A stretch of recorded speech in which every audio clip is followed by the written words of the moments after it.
Hey guys, Jeff the Cheesehead Flipper here, and today I'm trying to box up this guy. It's a coin case, it's a little bit long, and I do not have the right size box for it. So what am I going to do? How can I solve this problem? Pretty much, I'm going to take two boxes and I'm going to join them together. This case is about 19 inches long. The closest box I have for the right size is this guy here, which is 11 3/4 by 8 by 4 3/4. So I'm going to turn this into a box for that by using two of them and some tape and some scissors. Let's get to it. First off, assemble your first box.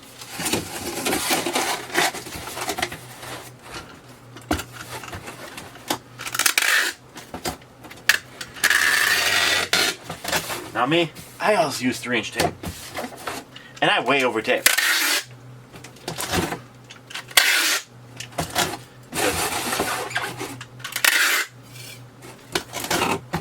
I don't want to have an issue with one of my things because I want to save 30 cents of tape.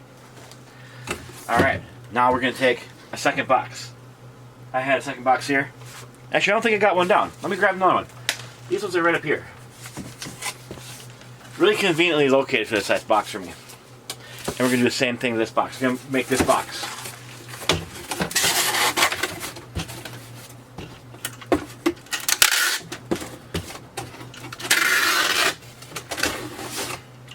And again, I use 2-inch tape.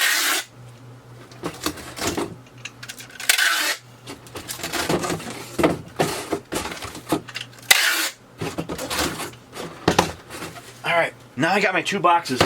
I'm going to join them together. Yep, just going to do that. No.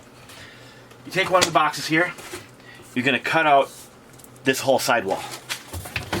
You can use box cutter or scissors. I got scissors. I have box cutters. I just don't know where they are. But I found these scissors, so we're going to use them. Just go right down the seam here. And I like to go at a 45-degree angle. Right at the seam.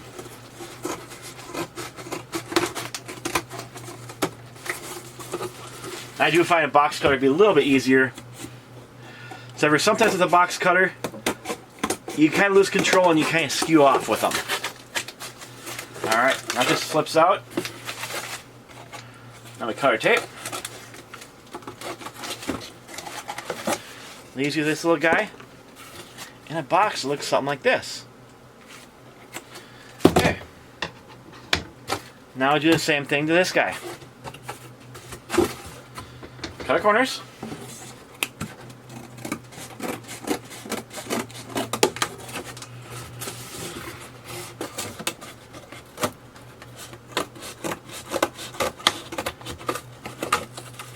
And where do I get my boxes?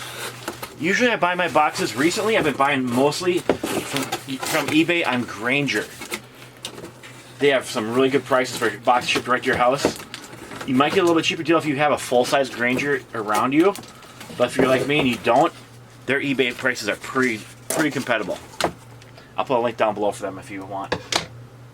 Alright, so now we have two boxes that look like this. We're going to take them, just seat them inside each other so you make one longer box. You take your item, put it in, and then just squeeze until, there you go, it's at the right size. Now at this point, I like to turn it on the side, and this isn't the only tape I'm going to do to it. This is just kind of hold it while I work. Take a big piece of tape right on the seam and go down.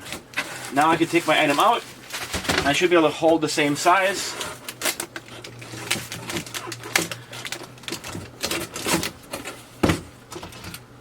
And a little bit more on this side. That's just to hold the size. Alright. Now I'll place the item in, and on this one here, looks like I could use a little more bubble wrap. So I'm going to get some bubble wrap off my bubble dispenser. It's going to thicken it up a little bit, protects a little bit more too, but also it's going to make it fit the box better. Because remember, if it wiggles, it can break.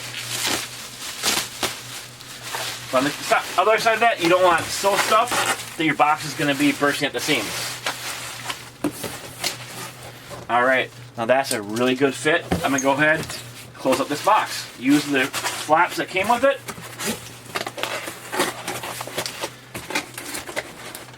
Alright. Then I'm going to tape it up. Sometimes we make these Frankin boxes, there's a little more tension pushing up. Ah! My tape got stuck. So I like to just put like a little piece just to hold it.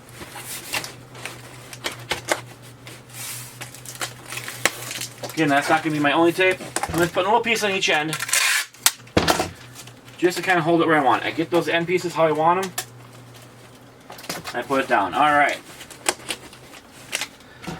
Now I can tape like normal. And again, like I said, I'm those guys.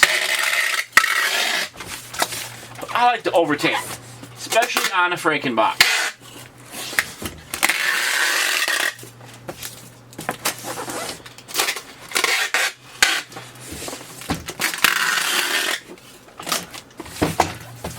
So I wrapped all the way around it with one continuous thing that helps hold it. Now I'm going to go across this same thing.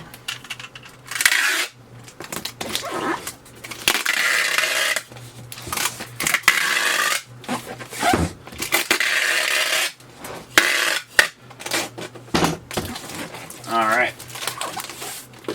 Now I will admit, this isn't the prettiest Frankin box I ever made. I don't know if it's making the video, but it's not too shabby. Now my item is perfectly protected. I am not using a too large of a box. Why do I want it to be just the only size I need and not just go grab one of these giant boxes I have over here? Because your box size does play a role in your shipping. Not only in the weight, but the size dimensions too. Because the other option I had for this was like a 24 by 24 box. I could cut that down too, but I use those for Amazon. And these ones, I get a little bit cheaper. So two of these together make an excellent box, and it's all ready to go. Alright, if you're still here, you're awesome. Down below, hit subscribe. And you know what I always say, you gotta keep on listing, which I'm doing right now. So you can keep on selling. Hopefully this will sell soon. You have a great day. I'll talk to you later. Bye-bye.